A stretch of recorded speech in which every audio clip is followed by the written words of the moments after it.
Hello, and thank you so much for joining me tonight. My name is Sasha Reade. Welcome if you're joining me for the first time. Tonight I've got another video for you for when you're really short on time but you want to get creative or need to get creative.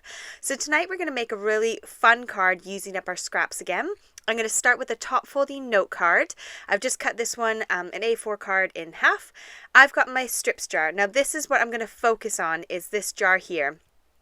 I do go ahead and cut a few more strips out of some scraps for my other cards I'm going to share with you, but I did this one card and it took me between 15 and 20 minutes to do the whole entire card, so I went ahead and spent an hour and made a whole rainbow set of cards. So I've got some strips here picked out in purple and in blue, and we're going to do the one in pink together tonight.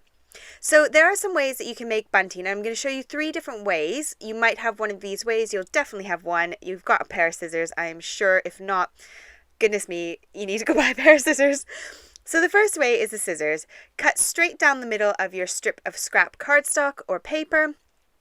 Then come in from one corner and cut to the center. Come in from the other corner and cut to the center. And that will give you a little tiny bunting kind of banner type end. I never get the words right for those. So that's the first way that you can go ahead and make this design. So you can do it with whatever scraps you've got in your scrap little section. I never toss any of my skinny ones.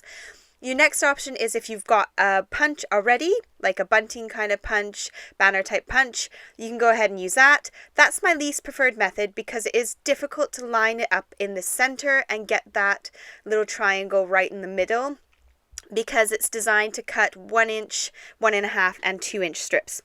The third method is to take a square hole punch. Whatever size square hole punch you've got, you can use. If you've got a really fat strip, then you might want a bigger square. But all you're going to do is put it through one of the corners, and you're going to aim to kind of make like a little house, essentially. So I got that kind of wonky on that one.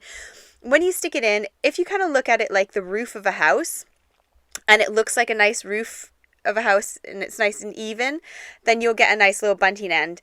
When I did this later on, after I'd done it a couple times, I did put my strip further into the square punch, and it was much easier to line up that triangle and kind of make like a little house shape out of it. So I'm going to focus and use the square hole punch today because that's the fastest way, and I'm really uneven when I cut those little triangles with a pair of scissors. I've got my homemade sprays. I'll link that video hopefully around here in the top right hand corner, and I'll also link it down below so you can see how you can make your own homemade shimmer sprays. I'm just wanting to add a bit of interest to the back of the card, which is why I'm spraying them. You don't have to. If you've got a stamp that would kind of do that effect, you could just stamp on the background. You don't need this step, so it could save you even more time if you cut that out, but I wanted a little bit more interest to the background of my card. And we're stamping straight onto the card base. So I've got my stamp platform here. This is a happy birthday stamp set, which is from Crafter's Companion. I'm going to use my really crisp black ink, which is the VersaFine Onyx Black, and I'm going to go ahead and stamp that onto the bottom. I will link everything I can down below in the description box if you'd like to find anything, but do have a look in your stash. This uses minimal supplies, so you should be able to find a happy birthday stamp somewhere or a thank you, whatever you want to use, and just go ahead and use that from your stash. So here's all my strips. All I'm going to do, you can see now I'm sticking it a lot further into my punch, and I'm just taking a few seconds to go ahead and punch the ends of these little strips. They can be whatever length. They do not need to be long. They don't need to be short. You just want to, what we're going to do is reach them down on your card. You can see there I put that fat strip in and it didn't quite work with this punch. I would need to get a bigger square punch, but that's fine because that big chunky one was just too big for my card anyways. So I'm punching all of them. I don't know how many I'm going to use, but I wanted a big variety. Now the whole aim of this is just pick any similar colors that go together. So you could do a rainbow pattern if you wanted. I chose to go all pinks, and then I threw in a few holographic bits of scrap as well. I have got my Nuvo tape runner. I just felt like this was easier. You could use double-sided tape, you could use a glue stick, you could use liquid glue, whatever you have got in your stash you can use. I wanted to be lazy. I wanted this to be quick. So I just slapped down a whole bunch of adhesive just towards the top. So my little banners don't actually stick at the bottoms, and that's fine. They don't really pop off the card. They're really nice and stuck towards the top, so I'm not worried. Now I've got some of these super uber duper skinny ones. I save all my strips, all of them, and I never ever regret it. I just keep them in this jar on my desk and I use them all the time. Those little super skinny ones are fantastic for kind of just sliding along the edge of one of the little bunting banner bits. So all I'm doing here is taking my little strips and just trying to make them as random as possible, but not show the adhesive. So I'm making sure that they cover at least the adhesive, and I'm sticking them all down. This is as easy as it can get. It's so quick and fast. And if you're using all the same kind of color, but different shades, it really is quite effective.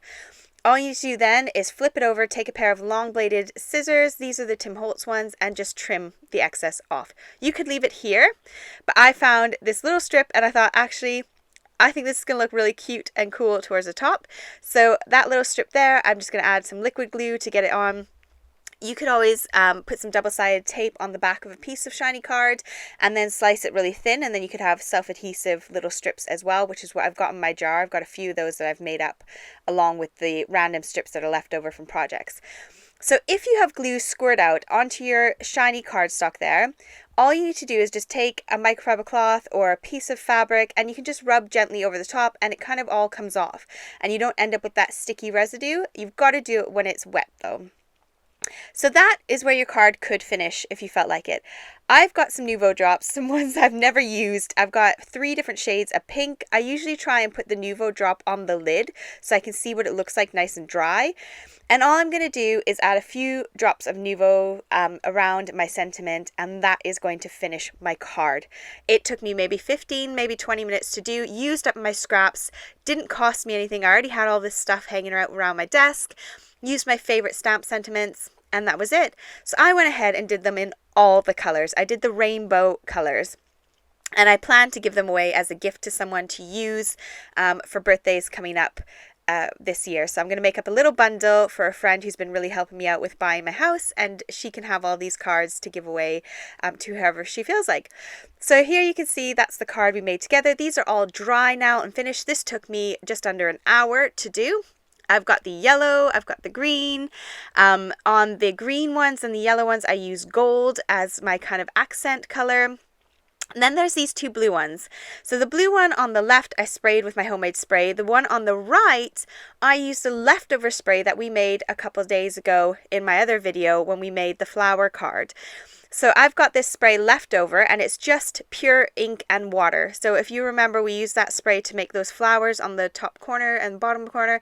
And I just sprayed that in the background for a more bold background effect. And it worked really nicely and used up that spray that I had left over sat on my desk. And here's the purple one. So I hope you enjoyed the video today. I also have matching envelopes. I have a whole big stash. I buy all my envelopes from eBay. So I went ahead and found envelopes that kind of went with each card. So then I can store them or give them to my friends and they've got an envelope to match the card. So thank you so much for joining me. If you liked this video, please make sure to subscribe and like and hit the bell notification. I have heard from some people that YouTube has been unsubscribing people. So if you are a subscriber, would you mind just having a quick check and see if you still are a subscriber?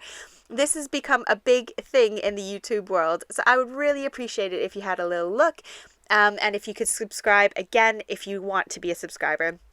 Thank you so much. I will see you on Saturday night for some Saturday night crafting. Bye for now.